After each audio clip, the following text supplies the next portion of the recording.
All right, let's be honest. Have you ever stared at a tech price list and your eyes just glaze over? It's like a wall of alphabet soup, right? Just numbers and letters that make no sense. Well, today we're going to crack that code. We're going to turn that mess into something you can actually use. Let's do this. I mean, look at this. LS34C650VA. What is that even supposed to mean? It looks like my cat walked across the keyboard. But believe it or not, that's the secret code we're here to crack. And trust me, by the time we're done here, a jumble of letters like that isn't going to scare you. Nah, it's going to tell you a whole story about what that monitor is all about. Okay, so every code has a key, right? And for monitors, the keys are the core specs. These are the absolute basics, the things that really tell you what a monitor is for and, why it costs what it costs. So let's get into it. First up is resolution. Super simple. This is just how sharp and clear the picture is. More pixels equals a sharper image. Now, you're going to see 1920 by 1080 or Full HD all over the place. That's kind of the baseline and it's totally fine. But when you see that big jump to 3840 by 2160, well, that's 4K. And that's where things get really crisp. Perfect if you're a creative editing photos or you just want your movies to look absolutely incredible. Next, let's talk refresh rate. You'll see this measured in Hertz, or Hz. All this means is how many times per second the screen updates itself. The comic book analogy is perfect here. More frames, smoother motion. It's the difference between something looking kind of choppy and something feeling buttery smooth. That's why a 100 or 120 Hertz monitor feels so much more responsive when you're just moving your mouse around, compared to a standard 60 or 75 Hertz screen. And rounding out the big three is response time, measured in milliseconds. This one's all about pure speed, how fast a pixel can change color. A lower number is better because it stops things from getting all blurry when there's fast action on screen. But here's a little secret, a pro tip for you. If you look at our list, pretty much every monitor on here is either 4 or 5 milliseconds. And honestly, that's awesome for just about anything. So this is one spec you really don't have to lose sleep over. They're all good. All right, so we've got the basic language down. Now we can start talking about the different, let's call them dialects, the different categories of monitors. Because it's not just about the raw specs, it's about the whole package, what the monitor was actually built for. So let's look at a real-world example. You've got a great everyday monitor here for about 375 ringgit. Does the job, looks good. But then, right next to it, there's a business model for almost double that at 660. So what gives? Why the big price jump? It all comes down to the pro-level features, like a fully adjustable stand for comfort and way more ports, like a display port and even a USB hub built right in. And that's the key thing to get here. These biz monitors, they're just built for a different job.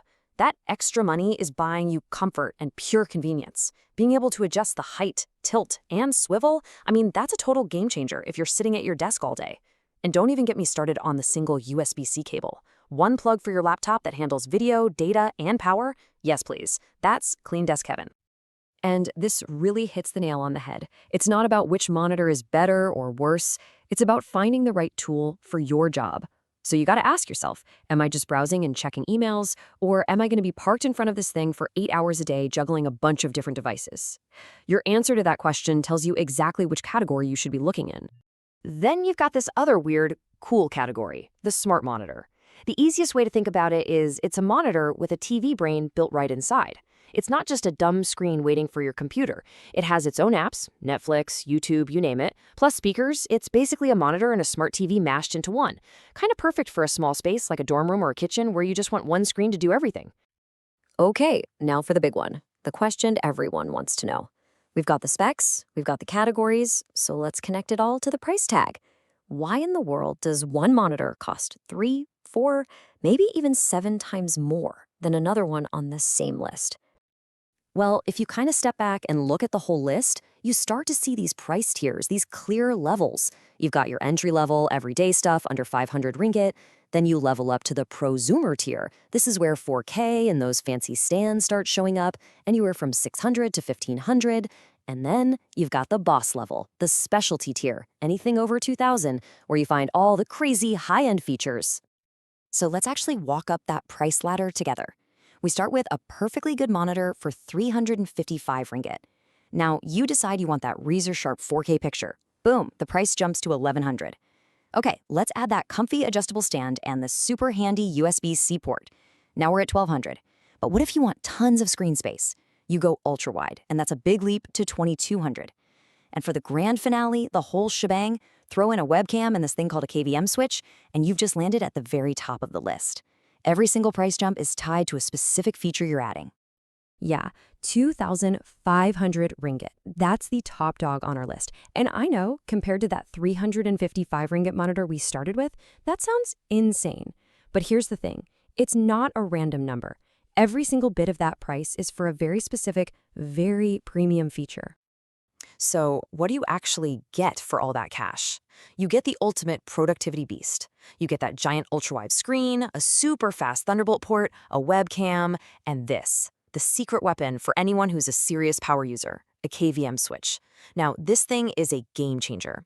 It lets you connect two different computers, like your work laptop and your home PC, to the same monitor, keyboard, and mouse. Then you just hit a button to swap between them. It is the definition of a clean, efficient setup. And there you have it. Just like that, the code is cracked. Seriously, you now have everything you need to understand not just this price list, but pretty much any monitor price list out there. You can look right past those crazy model numbers and see exactly what matters.